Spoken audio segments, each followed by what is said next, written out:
Hello दोस्तों, सफ़रनामा bye पीके blog में मैं आपका स्वागत करता हूं।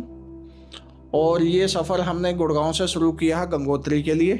ये तकरीबन आपका 600 किलोमीटर के करीब का सफ़र होता है और ये हमने ऑफ सीजन में शुरू किया है। तो इस सफ़र में हम देखेंगे और बाकी भीड़ नहीं है, रास्ते बहुत शानदार हैं, सारी चीज़ें बहुत अच्छी हैं और हम नेचर का स्नोफॉल का मज़ा लेते हुए जा रहे हैं। और आगे का सफ़र और हम रोमांचक रहेगा और इसके लिए हम अभी देख रहे हैं और आगे आपको अपडेट करते हैं।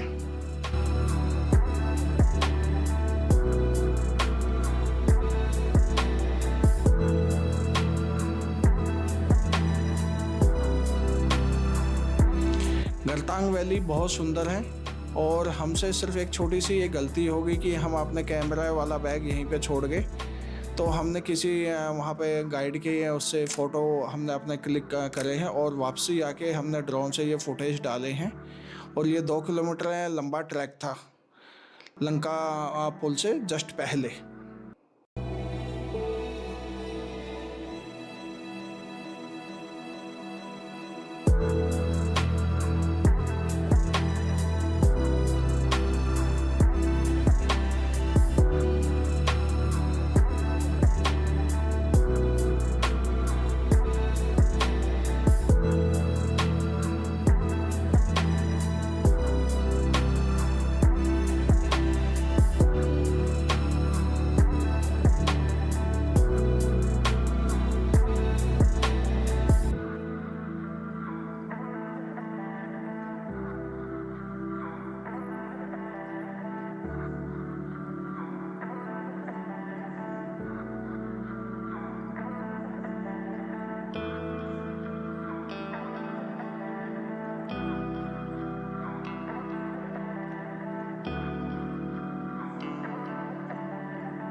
दोस्तों, हम यहाँ पे पहुँच गए हैं गंगोत्री और यहाँ पे प्रशासन की कुछ गाड़ियाँ हैं और कुछ लोकल दुकानदार यहाँ पे अभी अपनी साफ़ सफाई और ये चीज़ें स्टार्ट कर रखी हैं ताकि आने वाले सीज़न में जो कुछ हफ्तों के बाद शुरू होगा चार धाम यात्रा, उसकी तैयारियाँ हो रही हैं, दुकानों में सामान भरना। बाकी मैं यहाँ पे आके देख रहा हूँ कि कितनी बर्फ़बारी हो रखी है। अगर तो शायद मैं कुछ दिन पहले और आता तो इतनी ज़्यादा स्नोफॉल हो रखी थी कि हमारा आना भी मुश्किल हो जाता रास्ते में। बाकी आज हम चल पा रहे हैं इन गलियों में और इन गलियों में जैसे सन्नाटा पसरा हुआ है, चारों तरफ बर्फ़ है, पानी टपक रहा है। तो ये एहसास और ये शांति अपने आप में बहुत कुछ कह रही है। तो अब हम देखते हैं आगे और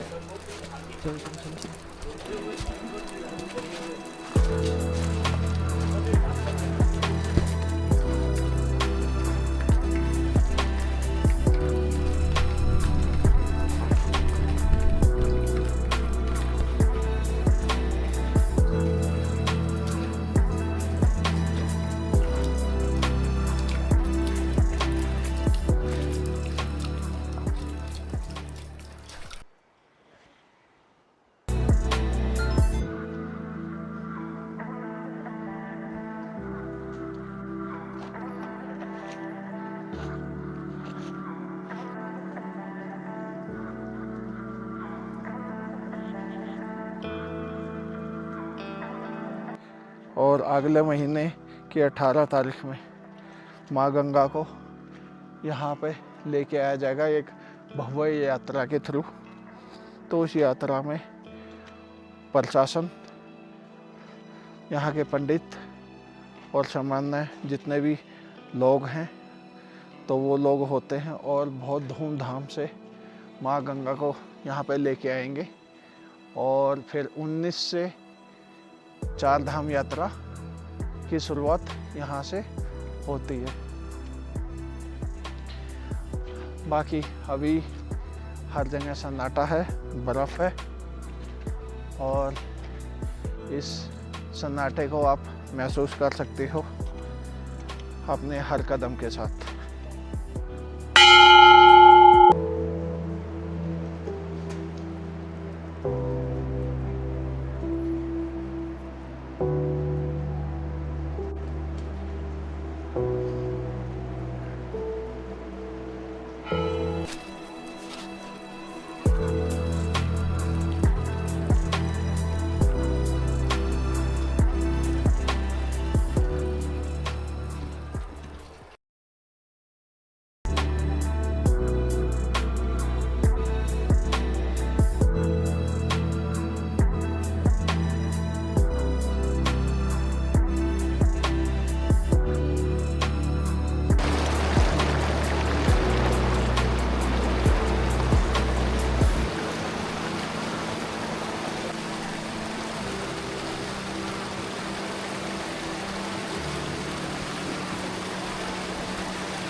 एक सूरज कुंड और एक पांडव गुफा।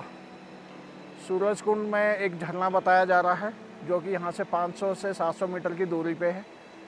और इसमें आपको जब आप गंगोत्री मंदिर के लिए जाते हैं उससे पहले एक पुल से रास्ता कटता है और उस पर गवर्नमेंट की तरफ से मार्किंग है जिससे आप आसानी से जा सकते हो।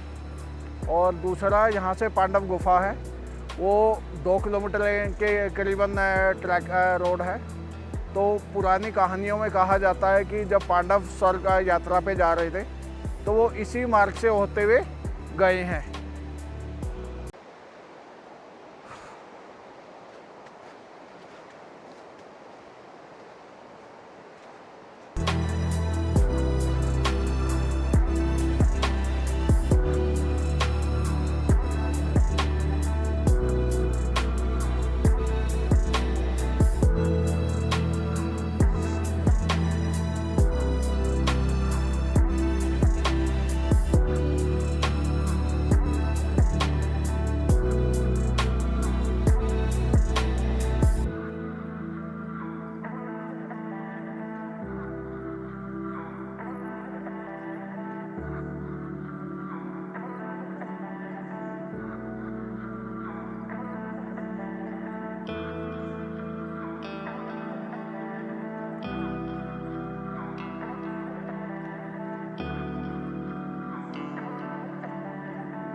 दोस्तों,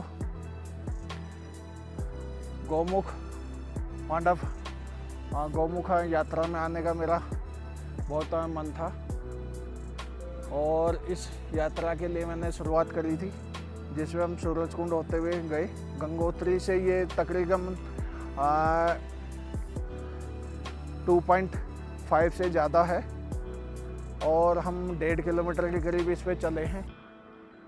और अब दिक्कत ये हो रखी है कि हर जगह इतनी ज़्यादा स्नो है कि उस स्नो में चल पाना मुश्किल हो रहा है घुटनों तक। और उससे भी बड़ी मजबूरी ये हो गई कि जो हमारे कैमरामैन साहब हैं परवीन जी, वो इस तरीके के स्लीपर्स लेके आ गए कि जो उन्होंने इस तरीके के पहने। अब इससे क्या हो रहा कि बर्फ़बारी भी अंदर जा रही है वो है, तो अभी उनकी सेफ्टी के लिए मैंने अपने शूज़ तो उनको दे दिए हैं। लेकिन बात ये आ जाती है कि इनमें चल पाना मुश्किल हो रहा है, घुटने बर्फ़ है। देखते हैं कुछ टाइम बाद दोबारा अगर वो लाइफ ने दिया तो आएंगे, बाकी माँ गंगा ने चाहा तो दोबारा करेंगे इस चीज़ को। अभी ये माता गौरी कुंड है जिसमें उनके चरणों के निशान बताए जाते हैं। बाकी बर्फ़बारी में अभी तो कुछ दिख नहीं रहा है, तो अभी होके आए हैं। तो अभी तो यहाँ पे कोई ना साधु ना संत कोई भी नहीं है इस जगह पे। गंगोत्री धाम को अच्छे से घूमने के बाद इससे कुछ चीज़ें समझ में आती हैं कि गंगोत्री यात्रा हिंदू धर्म में आस्था, शुद्धि और मोक्ष से जुड़ी हुई एक पवित्र यात्रा है। और ये हिंदू मान्यता के अनुसार राजा भागीरथ की तपस्या से माँ गंगा पृथ्वी पे आई थी और वहीं से ये यात्रा शुरू होती है उसी दिन से। और उत्तराखंड गवर्नमेंट ने बहुत सुख सुविधाएं, रोड चौड़े करना और इन चीज़ों पे बहुत ध्यान दिया है, सुरक्षा को लेके, रोडों को लेके, खाने पीने की चीज़ों को लेके। और यहाँ पे से गौमुख का 18 किलोमीटर का ट्रैक है जो कि 2 दिन में पूरा होता है। उस ट्रैक को भी लोगों को करना चाहिए। और बाकी इस यात्रा से मेरे को बहुत कुछ सीखने को मिला, समझने को मिला। और एक हिंदू होने के नाते मैं इस यात्रा को हर साल करना चाहूँगा और आप लोगों से भी आग्रह करता हूँ कि जीवन में एक बार आप चारों धाम को अनुभव करो।